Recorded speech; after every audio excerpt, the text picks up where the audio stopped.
आणि आताची एक मोठी बातमी, नाशिकमधून मंत्री गिरीश महाजन आणि शांतिगिरी महाराजांची चर्चा निष्फळ ठरलेली आहे।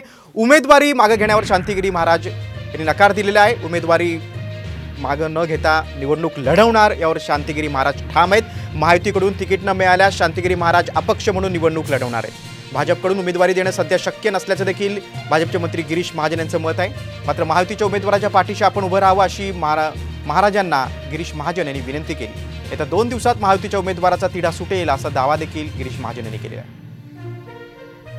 पूजनीय शांतिगिरीजी महाराज यांच्या मठावर मुद्दाम मी या ठिकाणी आलेलो आहे। महाराज अतिशय आग्रही आहेत। ते म्हणजे मी यावेळेला मलाच उमेदवारी पाहिजे, मलाच लोकसभेत जायचं आहे, मोदींचे हात बळकट करायचे आहेत। बरीच विनंती मी त्यांना केली, पण त्यांचा हाही आग्रह हा कायम आहे। निश्चित मी या सर्व त्यांचं म्हणणं मान्य मुख्यमंत्री जे मान्य देवेंद्रजी आहेत, अजितदादा आहेत, जे तिन्ही नेते आहेत त्यांच्या कानावर मी टाकेल।